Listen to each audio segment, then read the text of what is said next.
Olá, bem-vindo, bem-vinda! O DNA está no ar. Eu sou Fabiana Silbur e hoje converso com o Luciano Giuluzzi.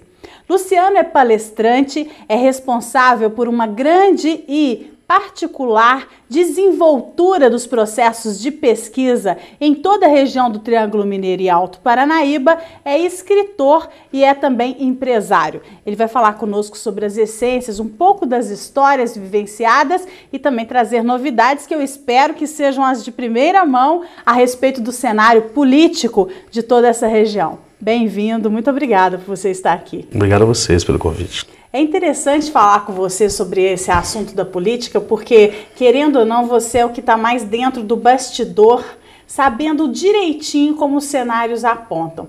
Pesquisas anteriores revelaram sucesso, de todas as conjunturas que foram feitas, e essas análises de mercado apontam sempre a direção. Nós vamos ter muitas surpresas aqui, já que a gente vai hoje para 80 cidades e eu sei que você percorre boa parte delas, ou que se propõe nos cenários aí, se apontam como favoritismos, prometem se concretizar? Meio a meio, né? Primeiro, a gente precisa ponderar um pouco o momento de governo dos prefeitos.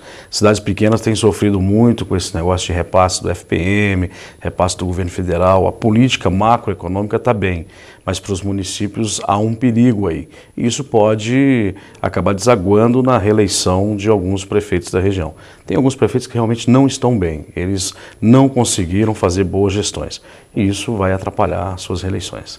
É interessante, Luciano, que a pergunta pode parecer até óbvia, mas por que esse grande preparo e todo esse processo em torno dessa vontade de ocupar um poder no legislativo e no executivo? Por que eu te pergunto isso?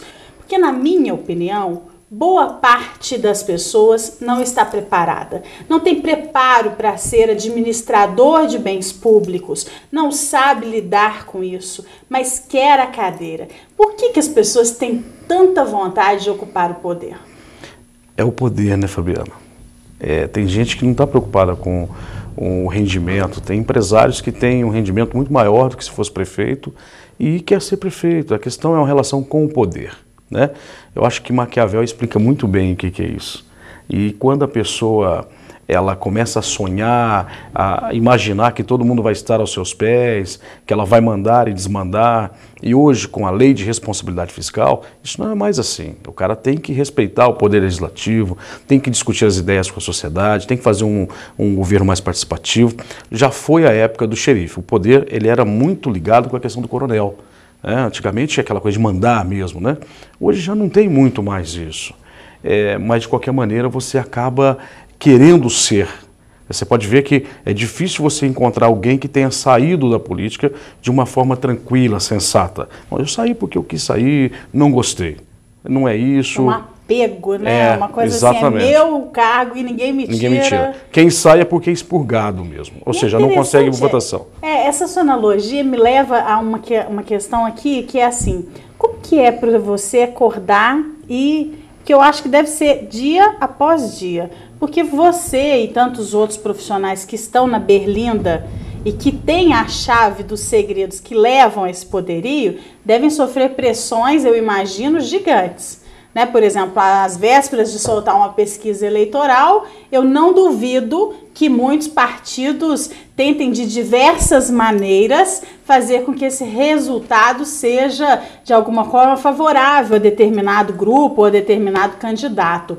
Como que você vence essas pressões? Primeiro, por um ideal próprio, né? Hoje, graças a Deus, a nossa empresa que é a Contraponto, na região, toda a região de Tuiutaba até Patos de Minas, Campos Altos, nós temos uma referência de seriedade. Existem empresas no mercado que o cara quer fazer alguma coisa, conduzir um resultado, busca uma empresa dessa. Quando o cara quer saber a verdade, ele busca a Contraponto. Então a gente acaba mantendo uma certa distância desses políticos que gostam de fazer esse tipo de jogo. Eles sabem que a gente não faz.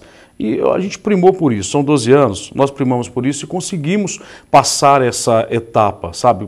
Pular essa parte da pressão. Hoje já não fazem pressão com a gente mais, já faz pressão com os parceiros, né? Ou seja, quem divulga a pesquisa. Ao invés de tentar cercar a gente, eles tentam cercar lá. E quando o veículo tem credibilidade, acabam não cedendo à pressão e nós vamos caminhando juntos. Você publicou recentemente esse livro, né, que se chama Pesquisa Eleitoral, A Chave do Segredo, um livro que você traz aqui uma série de informações relevantes sobre o que é fazer e como é fazer pesquisa, né, e desenvolver aí os resultados e trazer à tona aquilo que todo mundo mais ou menos imagina, mas acaba tendo ter certeza após essa concretização. Como é que foi transformar, né, suas ideias, passar isso para uma obra que vai ficando aí, que é, na verdade, um tipo de assunto ainda muito pouco conhecido, apesar de muito debatido. Pesquisa ainda é, por grande parte da população, uma técnica, uma arte que pertence mesmo só aos especialistas. Exatamente. O princípio da pesquisa, a gente fala sobre isso no livro, Fabiana, é a questão da estatística, né? Assim, até para dona de casa, alguém que estiver vendo, quiser ter uma noção muito rápida disso, é como fazer um arroz. Você vai fazer o arroz, tempera o arroz, você quer saber se não está temperado, você não experimenta um pouquinho, e aquele pouquinho não representa toda aquela panela? É isso. A pesquisa nós fazemos dessa maneira, é por amostragem. Então, quando a gente vai fazer um trabalho em uma cidade igual Uberlândia, por exemplo, igual Araguari, igual Uberaba, e a gente aplica lá 500 questionários, muita gente não vai ser entrevistada. Apenas aquele tanto vai ser entrevistado, mas que tem um peso proporcional dentro de cada parcela da população e que nos dá a leitura do todo. E esse livro trata exatamente disso, ele explica o processo técnico, ele tem um questionário de referência, ele tem alguns cases muito interessantes. E a chave do segredo, depois que você acaba de ler o livro, você fala assim, poxa, essa chave do segredo tem realmente a ver com essa história toda que esse rapaz contou no livro. Você acredita que no decorrer de toda a sua carreira, né, você que começou sempre dentro das áreas de comunicação, exerceu importantes papéis aí em diversas áreas, né, principalmente dentro do rádio, que foi uma referência aqui em toda essa região, você acha que mudou muito? Mudou. Você mudou muito? Ah, mudei muito. Hoje eu mudei como pai, mudei como um homem de família. Eu sou uma pessoa que eu me amo, sou feliz, procuro ser feliz, fazer as pessoas felizes. Eu acho que esse aspecto interior, ele faz com que você seja seguro de si e faça as coisas de forma correta. Muita gente fala sobre religião, sabe, Fabiana? Que religião e tal. A religião tem um princípio básico que ele é muito importante.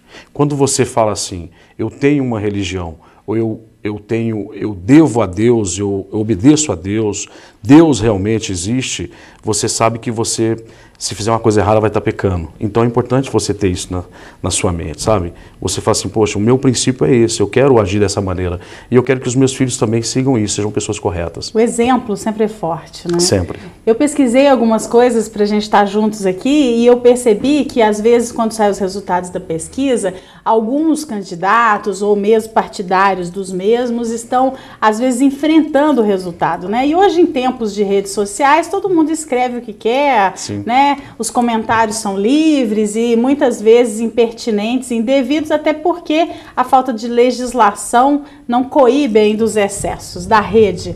Mas eu vejo que você não foge às lutas, assim. Sempre quando vem algum questionamento ou mesmo alguma intransigência, você vai lá também e dá subsídios, informações, rebatendo aquilo com critérios. Numa região, como você disse no início da nossa conversa, ainda muito povoada, entre aspas, pelos ditos coronéis, você não fica com medo desse enfrentamento? Nenhum. Quem não deve, não teme. Tudo do lado da verdade. Quando estiver sempre do lado da verdade, estarei sempre mostrando a cara. E é interessante essa força, porque eu acho que isso é capaz de mudar culturas, né? Quando você fala que está mudando isso, que o perfil hoje é um novo, eu acho que vem desses enfrentamentos. O que você pensa sobre isso? Sim, concordo com você. A população está amadurecendo. Na faculdade, Marco Túlio Reis, que era o professor, ele disse uma coisa uma vez que eu guardei para sempre. Nossa nova democracia é muito nova, é um bebê. Então nós estamos evoluindo, né? E essa evolução vai fazer parte disso. Nós vamos aprender a fazer escolhas, nós vamos aprender a não ir mais pelo que as pessoas estão dizendo para que a gente vá. A indução, né? Indução dos políticos, indução da mídia, indução de uma série de fatores. A mulher não aceitar mais que o marido fala, eu quero que você vote no fulano. Entendeu? O filho não votar mais porque o pai quer que vote, e sim porque a pessoa tem ideais, tem projetos para a cidade, tem projetos para a coletividade. A população está aprendendo a definir isso, a separar o joio do trigo. Quando isso acontecer, muita coisa boa virá. E interessante que muitas vezes os líderes nas pesquisas, mesmo nas pesquisas mercadológicas, a gente foca mais a política, mas nas mercadológicas também, nem sempre são os que têm melhor qualidade. Não, claro que não, são os mais populares, né? E aí, você falou uma coisa que até vou me remeter à pergunta anterior. Hoje, graças a Deus, depois de 12 anos, Fabiana, inclusive eu estive aqui nas eleições de 2010, aqui nos estúdios da Band, né, fazendo a cobertura com a Band, foi muito bacana. A gente aprendeu o seguinte, nós aprendemos que o político fala bem quando está bem e fala mal quando está mal. E para a gente já não pega mais, porque se num momento que ele falou bem de mim, a hora que ele tiver mal e falar mal de mim, acabou a credibilidade dele. Não é verdade? E eu continuo seguindo na mesma linha. Se tiver bem, vai aparecer bem. Se tiver mal, vai aparecer mal. Gosto muito de uma frase que eu sempre uso ela assim, em relação a esse tipo de comportamento, que é muito particular do ser humano mesmo, né? De ter essa tendência de não seguir muito reto, né? De gostar de ir para lá ou para cá, dependendo daquilo que o vento, né, leva. Que é de Quintana, que ele fala, né? Eles passarão, eu passarinho, né? Eu acredito muito nisso também, que as pessoas que seguem o caminho que elas acreditam, elas chegam sim, independente dessas ventanias ou desses processos. Mas em tempos de popularização, me preocupa às vezes isso, porque todo mundo dissemina todo tipo de informação. Você está sempre na berlinda, né? E você não se afugenta, às vezes não se recolhe por essas berlindas todas que você às vezes tem que enfrentar? Em algum momento ou outro, às vezes você faz uma introspecção, pensa, né? Eu sou adepto do shiatsu, então eu dou uma relaxada para poder fazer um enfrentamento. Mas é o que eu disse para você, a verdade prevalecerá. E tem também me questionado muito assim, ao perceber, eu ando achando um blackout de lideranças. Sabe, de boas lideranças, pessoas pujantes, com discursos, né? Parece que essa coisa meio miojo, né? Que tá assim tão instantâneo, parece que pregou em todo mundo, ficou cristalizada. A cultura do raso parece que está atingindo também os mercados, a política, né? A tal história de dançar conforme a música. Você percebe isso, assim, ou você enxerga lideranças que tem aquele aspecto, né, mais de realmente, assim, de exercer um papel, de assumir uma comunidade? Eu acho que as lideranças existem. O problema é o sistema da política, né?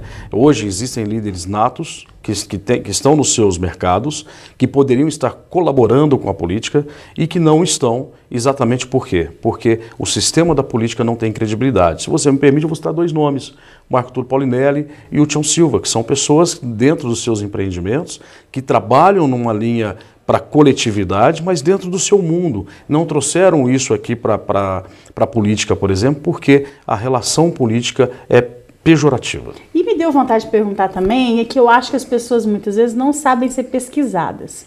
E às vezes, nesse sentido, muita gente responde de qualquer jeito e muita gente também ali, até por uma questão assim, talvez de uma certa, vamos usar assim, uma crítica que ela entende ser bem-humorada, ela dá respostas, que às vezes são respostas, meu pai, minha mãe, mentirosas, mas assim, sabe, desinteressadas, comprometidas. Como é que dribla isso, assim, para conseguir saber que aquele que respondeu foi só para fazer volume? Esse está dentro da minoria, para a gente ter uma margem de erro, né? A margem de erro prevista dentro de um projeto, essas minorias, elas acontecem mesmo e acaba que são consideradas como neutros, né? Se me aparece uma resposta lá que não tem nada a ver com o questionamento, a gente elimina aquela resposta para que ela não tem fundamento, né? Encerrando aqui, uma palavra que te norteia e da qual você não abre mão para conduzir os seus dias. Ande sempre na linha. Você acha que a retidão é um caminho seguro? É seguro. Se você estiver certo, você vai até no fundo do poço, mas você volta. E é imprescindível também esse processo de conseguir recuperar, né? Com certeza, não tenho dúvida nenhuma disso. Essa coisa da vida que ela nos permite, né, de recomeçar é muito bonita. É muito bonita, principalmente quando a pessoa vem realmente de uma classe social que é comum, ou seja, fora dos padrões, do normal. Eu vim de muito baixo, Fabiana. Isso é muito importante porque você hoje faz muito sucesso. Obrigado. Meus parabéns Pela oportunidade. Muita sorte.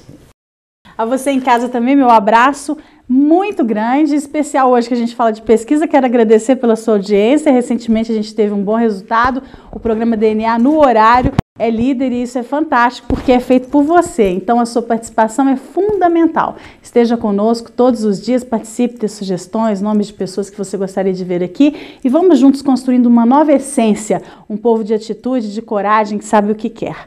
Muito obrigada pela sua participação. Até o próximo DNA.